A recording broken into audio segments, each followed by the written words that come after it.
Assalamualaikum warahmatullahi wabarakatuh. Selamat pagi dan salam sejahtera bagi kita semua. Apa kabar sahabat Sasaka? Kemajuan daerah salah satunya dapat dilihat dari lancarnya pembangunan di berbagai sektor, yang mana salah satu sumber pembiayaan yang paling dominan adalah dari penerimaan pajak daerah. Pajak ini sendiri merupakan kunci yang dapat merubah wajah daerah ke depannya. Di edisi Talkshow kita kali ini, kita akan membahas secara rinci mengenai bagaimana persoalan penerimaan pajak daerah, khususnya di Kabupaten Lombok Utara. Untuk mengetahui lebih jauh, kali ini kita sudah kedatangan dua narasumber yang membidangi persoalan pajak, atau lebih khususnya Bea Perolehan Hak Atas Tanah dan Bangunan, atau BPHTB Kabupaten Lombok Utara. Ya, sudah ada Bapak Insinyur Hermanto di sini selaku Kepala Badan Pendapatan Daerah Kabupaten Lombok Utara, dan ada Bapak Darmawan Esos selaku Kepala Bidang PBB dan BPHTB Kabupaten Lombok Utara. Selamat pagi, Pak. Apa kabarnya? Alhamdulillah baik. Alhamdulillah sehat-sehat ya. Nah, kita mulai dari Pak Taban terlebih dahulu ya. Jadi, berbicara tentang pajak, kita telah mendengar istilah BPHTB. Kita ingin tahu nih, pengertian dari istilah BPHTB itu, Pak. Silakan. Ya. Pajak BPHTB adalah merupakan pajak biaya perolehan hak atas tanah dan bangunan, ya, di mana termasuk salah satu 11 jenis pajak yang dikelola oleh Badan Pendapatan Daerah, di mana pada tahun-tahun sebelumnya bahwa pajak BPHTB ini dikelola oleh pusat. Kemudian terbitlah Undang-Undang Nomor 28 Tahun 2009 bahwa pengelolaan BPHTB akan diserahkan kepada kabupaten kota se-Indonesia. Jadi pusat telah memberlakukan undang-undang itu mulai tahun 2009 untuk daerah mengelola pajaknya sendiri ya. Untuk di Lombok Utara sendiri, kapan sih mulai dikelola pajaknya? Ya, kena Undang-Undang Nomor 8 Tahun 2009, di mana pada saat 2009 adalah saat awalnya berdirinya Lombok Utara. Tentu kita mulai ada kendala, ada kekurangan, di mana DPRD-nya juga baru dilantik. Kemudian perangkat-perangkat lainnya juga masih belum sempurna, sehingga kita baru ada Perda Nomor 9 Tahun 2010 tentang pajak daerah. Kemudian Perda itu ditindaklanjuti dengan Perbupnya Nomor 15 Tahun 2013, sehingga kami di Bapenda mulai mengelola pajak 2014. Setelah adanya Perbup Nomor 15 Tahun 2013. Jadi menunggu beberapa tahun. Beberapa regulasi yang harus disempurnakan oleh pemerintah daerah. Baik. Sejak diberlakukannya pajak pada tahun 2014, bagaimana sih perjalanan dari pelaksanaan pajak di Kabupaten Lombok Utara? Ya, karena tahun 2014 merupakan awal dari penerapan pajak BPHTB, tentu kita masih banyak kendala, ya, kendala berkaitan dengan harga tanah yang mungkin belum bisa ditetapkan pada saat itu, sehingga selalu sejak 2014 sampai 2017 target yang ditentukan selalu tidak bisa tercapai. Ya, karena apa ya? Karena harga tanah waktu itu belum kita tentukan. Sehingga kami pada tahun 2017 melakukan survei harga tanah kepada masing-masing dusun, kemudian itu di SK-kan oleh Bupati Lombok Utara sebagai dasar untuk penetapan BPHTB-nya. Oh, seperti itu ya. Jadi cukup rumit juga nih prosesnya. Sampai akhirnya pemerintah daerah bisa memperlakukan pajak di Kabupaten Lombok Utara ya dengan stabil. Nah, seperti yang kita ketahui, setiap tahunnya apakah pemerintah daerah atau khususnya Bapenda itu memiliki target nggak untuk pajaknya itu sendiri, Pak, dalam proses penerimaannya? Ya, seperti saya sampaikan tadi, ada 11 jenis pajak yang kami kelola. Salah satunya adalah pajak BPHTB. Ke-11 jenis pajak itu tentu punya target masing-masing, ya.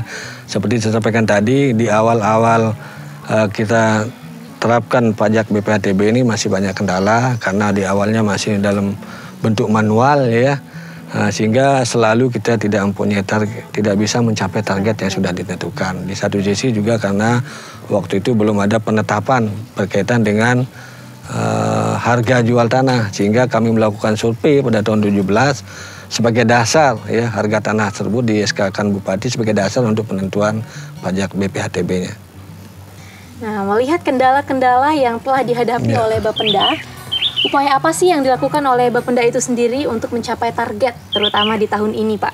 Ya, melihat dari kejadian tahun-tahun sebelumnya yang selalu tidak mencapai target, tentu kami berpikir ekstra. Nah, terlebih lagi dengan kondisi pandemi ini, ya, bahwa kita tidak bisa bertumpu pada sektor pariwisata, ya. Betul sekali. Sehingga salah satu pajak BPHTB yang di luar pariwisata ini tentu harus kita tingkatkan.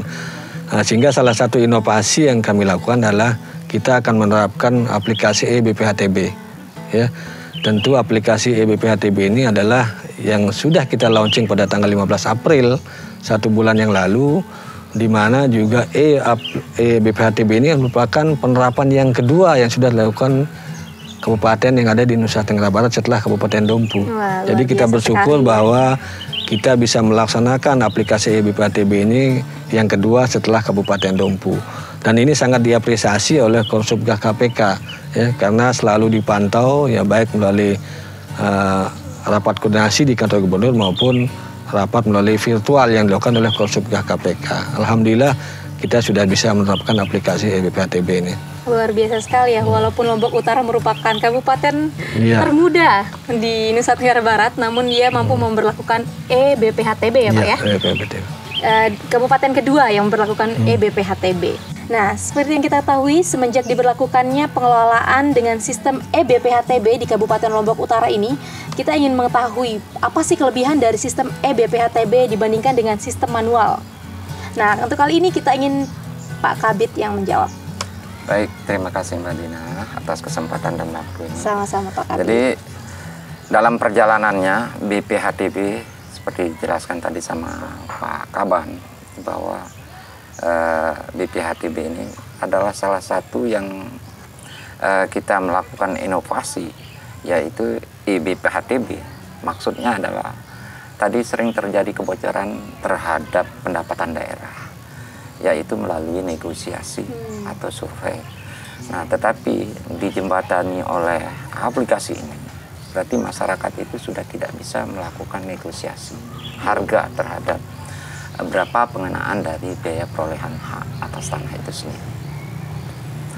Yang mana sementara ini itu diterima masyarakat, jadi tidak mengenal atau tidak pandang bulu siapapun dia dengan aplikasi ini. Kelebihannya adalah yang kita lihat sementara ini, siapapun yang mengajukan, entah dia ada muatan kiri kanannya, kita tidak bisa anulir. Jadi bisa dikatakan bahwa sistem ini lebih transparan ya? Lebih transparan. Ya. Kemudian yang dengan aplikasi ini bisa lebih mudah pelaksanaannya, dan ke depannya mungkin sudah bisa dilakukan pembayaran melalui aplikasi. Ya, jadi aplikasi e-BPHTB ini nantinya akan bisa diakses ya? Bisa diakses oleh pelaku usaha? Ya. Atau apa? Nah, kalau yang ke arah itu, ini kan sudah terintegrasi dalam arti dari Bapenda, kemudian BPN, kemudian sama Pusdatin Pusat. Artinya ketika mengajukan biaya perolehan hak atas tanah, dilalui dulu dari NOP mereka. Setelah mengajukan itu, di sini kan di aplikasi masuknya juga mempergunakan NOP. NOP ini kan objeknya. Setelah melalui itu, kemudian masuk ke biaya perolehan hak atas tanahnya dinilai berapa. Kalau di aturannya Undang-Undang 28 mengatur bahwa kita mempergunakan harga yang tertinggi sebelum penyesuaian daripada NJOP. Tetapi dominan yang terjadi, masyarakat itu selalu menginginkan mempergunakan NJOP karena NJOP itu belum kita sesuaikan, masih rendah. Kenapa belum disesuaikan? Karena situasi dan kondisi Kabupaten Lombok Utara yang belum disesuaikan NJOP-nya. Pertama, karena gempa. Kedua, karena pandemi. Situasi ini tidak bisa kita melakukan itu. Jika terjadi nanti penyusian terhadap NJOP-nya sudah sepadan atau setara, ini baru pengenaannya mempergunakan NJOP. Maka muncullah keputusan Bupati yang tadinya melalui survei yang telah dijelaskan sama Pak Kaban tadi. Dari itu kita menentukan harga rata-rata suatu objek di Kabupaten Lombok Utara disesuaikan dengan SK dan sudah disetting di aplikasi. Nah, dasar itu setiap objek yang ditanyakan atau diajukan oleh wajib pajak atau notaris atau PPAP selaku pengurus daripada pensuaratan tanah, itu yang dilakukan, mereka secara otomatis sudah bisa mengakses Tetapi sementara ini kami bisa di Bapenda saja melakukan itu. Kedepannya nanti kami akan memberikan kepada stakeholder, yaitu beberapa notaris ini sudah kami berikan otoritas mereka lewat berbasis web. Oh, jadi aplikasi ini hanya bisa diakses melalui Bapenda saja terlebih dahulu? Bapenda, kemudian nantinya ke notaris. Kedepannya ini kita sudah berikan kepada notaris. Karena dia ini merupakan PPAT ini adalah pembuat akte tanah. Ya. Nah, justru dia akan mengetik sendiri, menginput sendiri di tempatnya masing-masing. Kami tarik datanya atas hasil validasi kami yang sudah mensahkan itu, ya baru mereka lakukan pembayaran. Dan kedepannya juga nanti akan kami berikan fasilitas bagi wajib pajak yang mengurus secara pribadi atau sendiri. Berarti untuk pribadi belum ada ya? Pribadi dengan datang sendiri ke kami. Oh, jadi manual dulu. Artinya tetap melalui ya. aplikasi kami yang buka. Ya. Nah, dengan dia bawa persyaratan-persyaratan yang kami persyaratkan. Nah, apa saja persyaratannya nih, Pak? Nah, kalau persyaratan itu tergantung kan sekarang. Nah, misalnya berdasarkan transaksi. Contoh, saya dengan Pak Kaban beli objeknya itu kan, kemudian jual beli. Kemudian setelah kami lakukan transaksi jual beli, ada dong notisnya jual beli itu. Mungkin harganya sekitar 100 juta yang satu hari. Setelah itu kami KTP atas peralihan hak saya, kemudian SPPT lunasnya dengan bukti jual belinya. Itu yang kami dipersyaratkan. Nah, setelah itu diajukan, nah kami entry datanya. Setelah di entry itu, ini berdasarkan transaksi, tetapi di aplikasi mengatur, misalnya dari harga 100 juta tadi dikurangi 60 juta, sisa dari 40%-nya dikalikan dengan 40 jutanya dikalikan 5%. Nah, itu menjadi biaya perolehan hak atas tanah atas objek yang saya perjualbelikan. Nah, nanti akan muncul di aplikasi itu berupa NTPD ya. NTPD ini menjadi bagian syarat yang diperlukan sama BPN. Nah, BPN akan mempersyaratkan itu untuk proses peralihan. Secara tidak langsung bahwa BPN atas aplikasi ini sudah ada data tersebut. Misal namanya si Darmawan mengajukan peralihan itu, saya mau sertifikatkan tanah saya. Syaratnya mana? Lunas BPB-nya, lunas BPHTB-nya, kemudian ditambah juga lunas BPH-nya.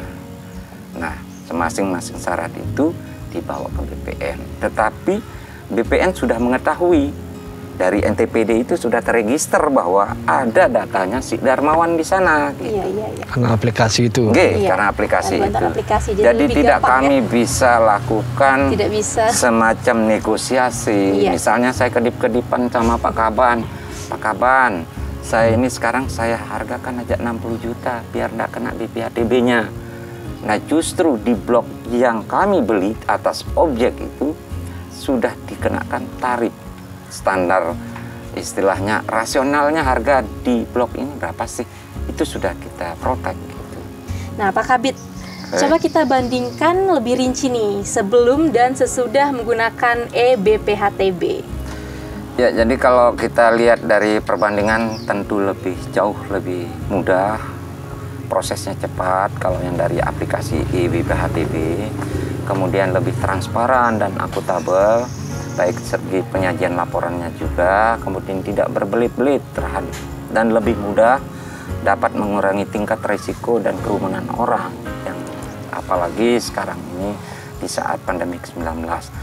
Dalam baik melakukan pembayaran bisa juga dilakukan di teller atau menggunakan ATM yang atau internet banking bisa dilakukan seperti itu. Terus kemudian kalau kita melihat manual dulu, ini betapa susahnya.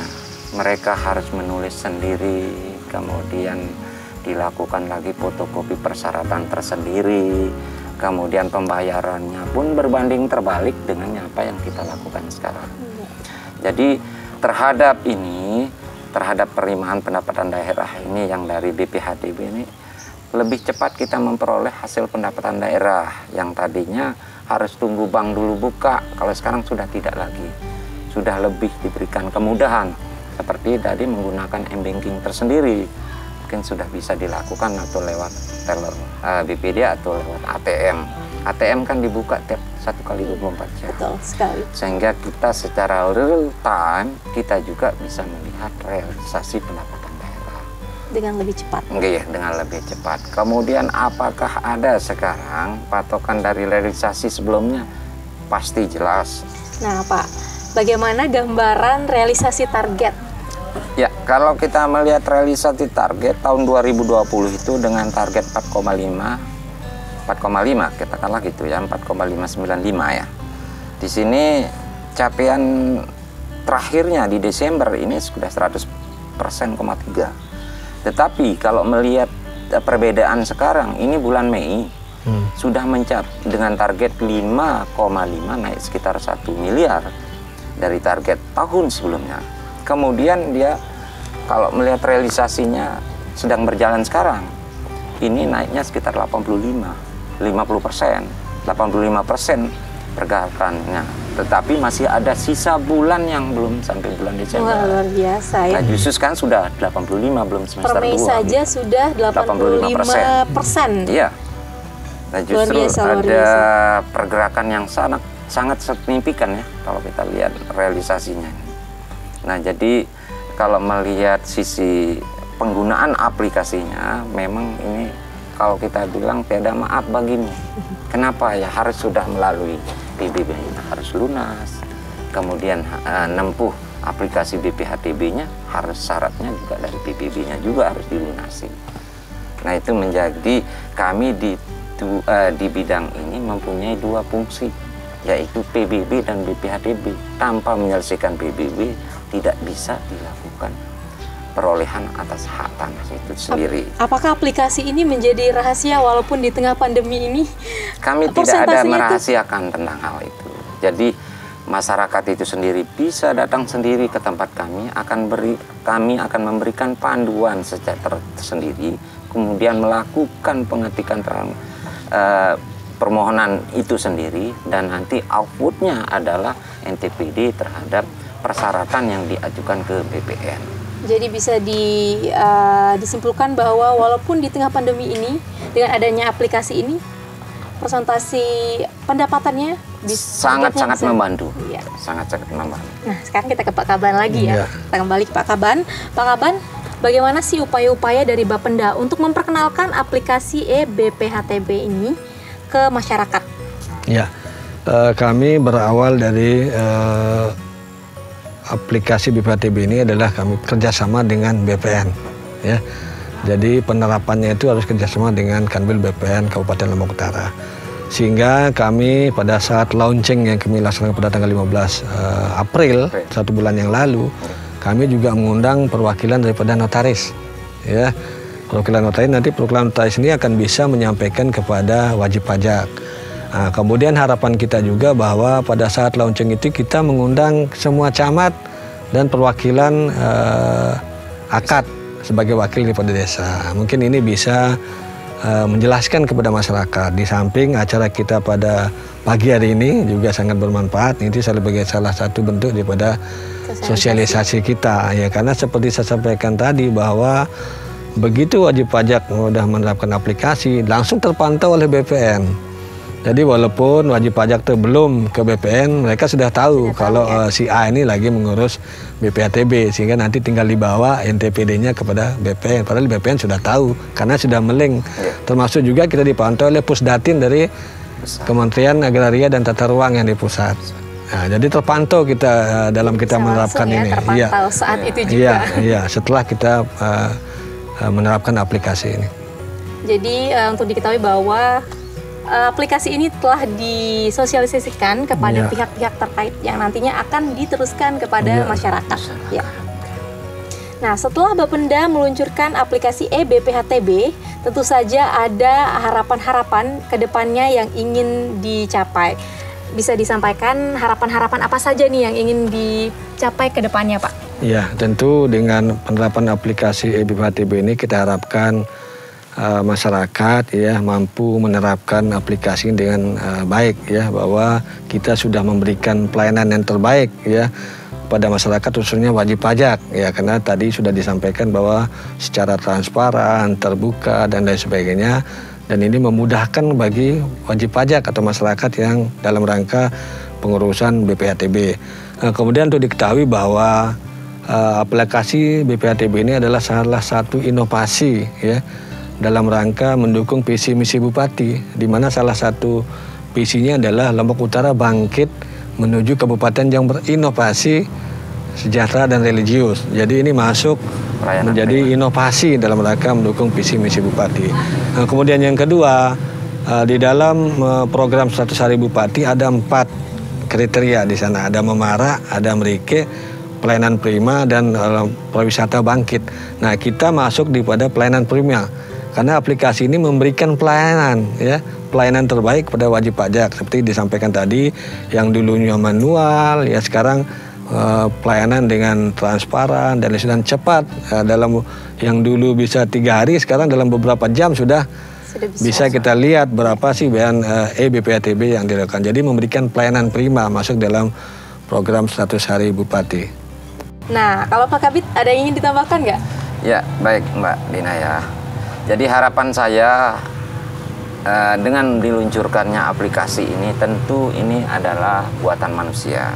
Aplikasi tentu mengalami kelebihan dan kekurangan, tetapi ini keterpaduan antara Bapenda dan BPN, kemudian Pusdatun yang dari pusat, sehingga bentuk transparansi kami memang sudah betul-betul transparan gitu, tidak ada niko-nikonya gitu kan. Kemudian terhadap aplikasi itu sendiri, nanti akan kami setiap tahunnya melakukan perubahan fitur-fitur. Mungkin menu-menu ada yang kurang, itu berdasarkan keluhan apa yang kami terima dari masyarakat itu sendiri. Jadi kita patut menganjungkan jempol untuk Bapenda bahwa tahun ini yang kita melakukan inovasi. Padahal kalau kita kembali tahun 2014 sampai sekarang sudah berapa tahun. Jadi termasuk kita ya baru tahun ini kita melakukan inovasi yang seperti ini ya, karena ya dengan mungkin semua itu ada hikmahnya. Tentunya dengan adanya COVID-19 ini kita berikan pemikiran untuk berinovasi bentuk apa lagi gitu. Ada hikmahnya dari semua ini. Jadi aplikasi ini kedepannya butuh penyempurnaan lagi ya. Nanti kita melalui proses mungkin memperbaiki maintenance apa yang kurang. Nah, kami tiap tahun akan melakukan penyempurnaan. Tentunya itu muatannya nanti dari masyarakat. Oh, saya ini tidak cocok ini. Nah, nanti kami padukan dengan aturan umumnya. Aturannya seperti apa sih? Kami tidak luput dari aturan. Walaupun keinginan masyarakat itu kami abaikan, tetapi dasar hukum yang kami gunakan. Memberikan ciptakan kemudahan dan mungkin keamanan bagi masyarakat itu sendiri. Kalau kita lihat contohnya ada yang bayar sampai 2-3 miliar. Apa nyaman saya bawa uang sekian. Nah, sekarang dengan bentuk ini sudah bisa diklik lewat m-banking mereka yang mungkin sistemnya RTGS di banknya, silahkan mungkin bisa langsung nyemplung sendiri, lebih aman. Dan risiko keamanan terhadap bendahara yang menerima uang itu lebih terjamin. Saya rasa itu saja Mbak Dina. Baiklah, jadi aplikasi BPHTB ini merupakan salah satu upaya dari Bapenda untuk mendukung program 100 Hari Bupati dalam pelayanan prima ya, dalam pelayanan prima. Jadi untuk kedepannya aplikasi ini memang butuh penyempurnaan lagi, tapi dengan adanya aplikasi ini kita acungkan jempol atau kita patut memberikan apresiasi kepada Bapenda Kabupaten Lombok Utara. Baik, terima kasih. Ya, demikian bincang-bincang hangat kita pada pagi hari ini dengan dua narasumber kita yang tentu saja kompeten di bidangnya. Nah, bagi masyarakat Lombok Utara, jika Anda bayar pajak, berarti Anda telah berpartisipasi dalam membangun Kabupaten Lombok Utara. Jadi, yuk bayar pajak, orang bijak, taat pajak. Terima kasih Pak atas waktunya. Sama-sama. Demikian, selamat pagi dan wassalamualaikum warahmatullahi wabarakatuh. Waalaikumsalam warahmatullahi wabarakatuh. Terima kasih atas waktunya Pak.